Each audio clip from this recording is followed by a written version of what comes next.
Well, howdy there, Internet people. It's Bo again. So today we're going to do a follow-up.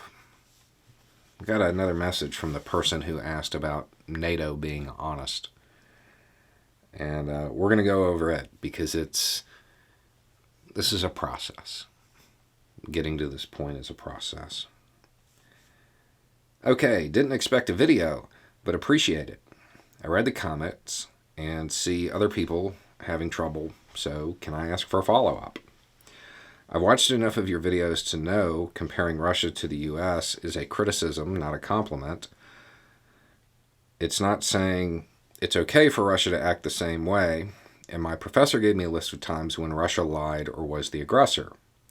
She watched your video and said you were right in that we can't trust any power that pursues an elective war. Isn't this a bit cynical? No major power is good?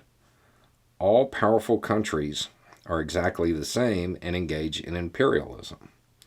If this is the way it's always been, do we just accept it? If you and her are right, it seems impossible to hope for that better world. Lots of questions, and we'll go one by one. Okay. Isn't this a bit cynical? No, it's just reality. It's the way it is. And on this channel, when we're talking about foreign policy, we tend to talk about the way it is, not the way it should be. Because we can't get to where we should be until people understand what is. A lot of people don't even know what's broke yet. No major power is good. We'll come back to that. All powerful countries are exactly the same and engage in imperialism. I mean, they all maintain empires, but they're not all exactly the same. They do it differently. Russia's old school. Russia is old school. Russia changes maps. Russia changes maps. That's the huge difference there.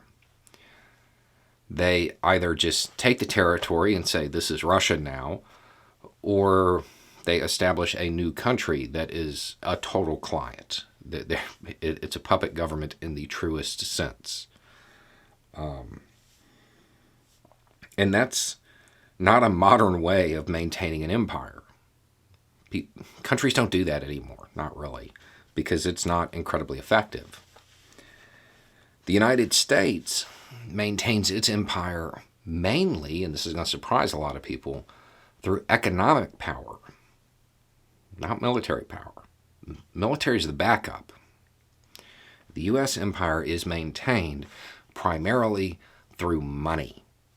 Corporate logos, banks, Wall Street. That's really the front line when it comes to American empire. Because the U.S. tends to get a country reliant on supplying the U.S., trading with the U.S. So they do what they're asked, or they lose that money. And those people at the top, well, they really want it because they're getting the lion's share of it. So it tends to keep countries in line. The U.S. also uses a lot of cultural power, which is hard to quantify, but you're talking about, well, everything that you see. Logos, movies, the general attitude that reaches all over the world. American culture is thick everywhere. Because of that, the United States tries to install democracies, right? But I think most people know that it doesn't really care if it's a democracy.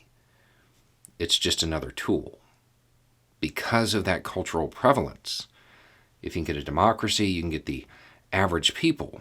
If they get a voice of some kind, it's easier for the United States to maintain control via economic power. But it's not a requirement that a country is a democracy. Look at Saudi Arabia.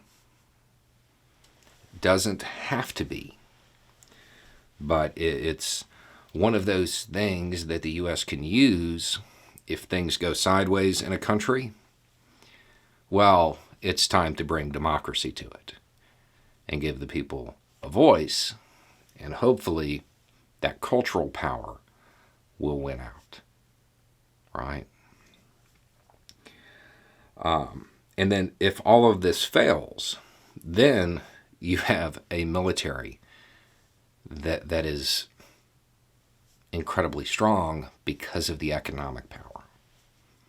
The U.S. maintains its empire differently, and it's huge. The number of countries that fall into this category of being very reliant on the U.S. for their economic well-being and their defense is huge. We don't change maps. The U.S. doesn't do it that way. China is developing their own. China does a lot of state-to-state deals. Like they show up and they talk to country X and they're like, hey, we want to help make your country more stable. We'll put in a port and we'll put in some railroads, and that'll increase economic activity. It'll raise the standard of living in your country, and hopefully it'll make it more stable. And I think it will in the long term. They're going to have issues along the way, but overall I think this is a pretty winning strategy. But is China doing this out of the goodness of its heart? Or is it trying to get those power coupons, trying to get that money, right? By extracting natural resources, by taking its cut of the wealth in that country. All of the infrastructure that they build, it all kind of lines up with making sure that stuff can get to China. So China can process it and turn it into something else and then sell it to the rest of the world. It's all about power. I know you say you watched this channel long enough to know what I'm saying. How many times have you heard me say foreign policy isn't about right and wrong, good and evil? It's about power. No major power is good. That's the hard part for people. This is what exists. It's about power. And that thirst for power causes wars. I don't think that's good. And I don't care what country does it. I would prefer 19-year-old kids not get shipped off. And then that last part. If this is the way it's always been, do we just accept it? If you and her are right, it seems impossible to hope for that better world.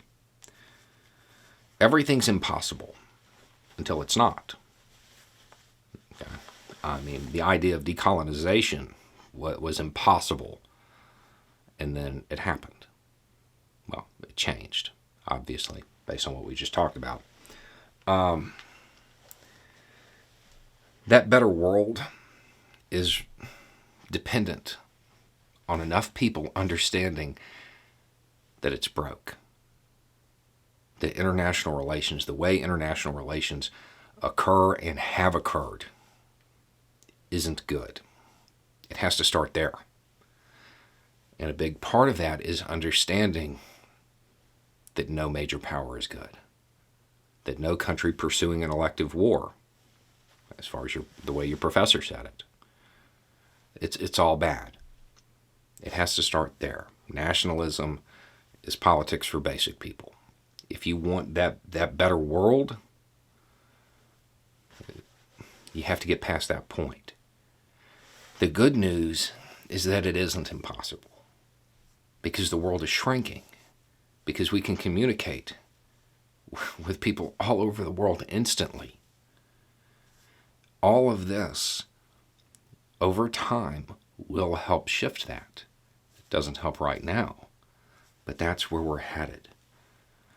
We're headed to the point where people understand that you and I and everybody else watching this video, we have more in common with the soldiers, Russian or Ukrainian, in Ukraine than we have with our own representative in D.C.